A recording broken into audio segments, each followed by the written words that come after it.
नमस्कार साथियों। उम्मीद करता हूँ कि आप सभी मस्त होंगे, स्वस्थ होंगे और अपनी अपनी पढ़ाई में व्यस्त होंगे। बोर्ड का exam plus railway, RRB, REET बहुत सारे एग्ज़ाम सिर पर हैं, तो लगता है सभी के सभी बहुत ज़्यादा मेहनत कर रहे हैं।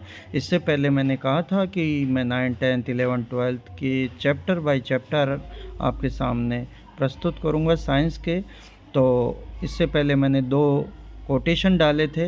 एक कोटेशन को मैं दोबारा रिपीट करूं, और आपने यदि वो कोटेशन देखे हैं तो बहुत अच्छी बात है, नहीं देखे तो एक बार देखना, मोटिवेशनल है वो। मुश्किलें इंसान के इरादे आजमाती है, सपन के पर्दे निगाहों से हटाती है। डर के मत घबरा और आगिर, क्योंकि ठोकरें ही इंसान को चलना सिखाती है, क्योंकि ठोकरें ही इंसान को चलना सिखाती हैं। लोग बाग कहते हैं कि बादाम, काजू, पिस्ता खाने से दिमाग तेज होता है, लेकिन मेरा मानना है कि इनसे तेज नहीं होता जब तक ठोकरें नहीं लगेंगी, असफलताएं प्राप्त नहीं होंगी, तो सफलता प्राप्त हमें नहीं होगी। हमारा गोल, हमारा लक्ष्य, हमारा टारगेट हमें प्राप्त नहीं होगा। बार बार हमें इसके लिए अभ्यास करना पड़ेगा, दिन रात मेहनत करनी पड़ेगी, तब जाकर हमें ये लक्ष्य प्राप्त होगा, हमारा गोल प्राप्त होगा।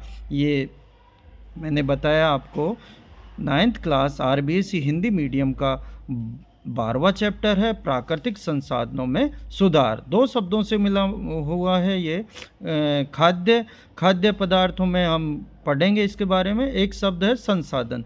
संसाधन, ये खाद्य, इसके बारे में पढ़ना है, संसाधनों के बारे में पढ़ना है। सबसे पहले प्रश्न आता है कि संसाधन किसे कहते हैं। वे साधन जिनका उपयोग मानव अपने जीवन में वे साधन जिनका उपयोग मानव अपने हित के लिए करने लग जाता है, वे क्या बन जाते हैं? संसाधन बन जाते हैं। एक बार पुनः रिपीट करूं, वे साधन जिनका उपयोग मानव अपने हित के लिए करने लग जाता है, तो वे साधन क्या बन जाते हैं? संसाधन बन जाते हैं। और खाद्य पदार्थ, अनाज, दाल, तेल और घी और हरी सब्जियां और मसाले आते हैं, और इनसे हमें क्या क्या प्राप्त होता है, उनके कार्य क्या क्या हैं, इनके बारे में इस चैप्टर में विस्तार से पढ़ेंगे।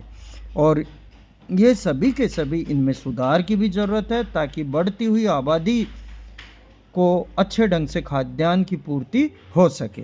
तो हमारा आज का मुख्य रूप से बिंदु रहेगा रोटी।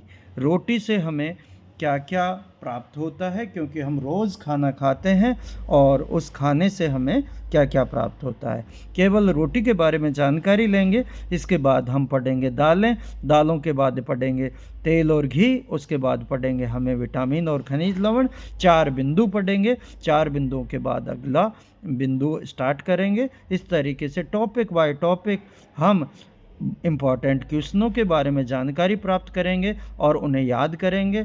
आप 1 बार, 2 बार, 3 बार इनको, जैसे मैं बोल रहा हूँ वैसे के वैसे अभ्यास करेंगे, तो आपके ज़ुबान पर याद हो जाएंगे, और नींदों में भी याद आएंगे आपके, कि वास्तव में हमारे ये अच्छे ढंग से याद हो गया।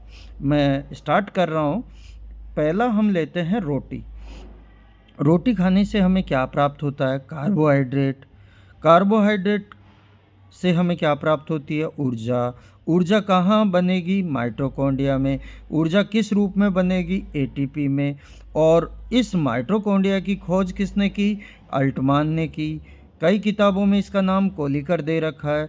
माइटोकॉन्ड्रिया शब्द सबसे पहले किसने रखा? बेंडा ने रखा। एटीपी का पूरा नाम एडिनोसिन ट्राइफॉस्फेट। जब हम रोटी खाते हैं, कार्बोहाइड्रेट का निर्माण होता है, ऊर्जा बनती है। वो ऊर्जा हमारे शरीर में किस रूप में जमा होती है? एटीपी के रूप में। जब हम कार्य करते हैं तो ये एटीपी ऊर्जा का उपयोग होता है। इस उपयोग के बाद ये किस में बदल जाती है? एडीपी के रूप में बदल जाती है।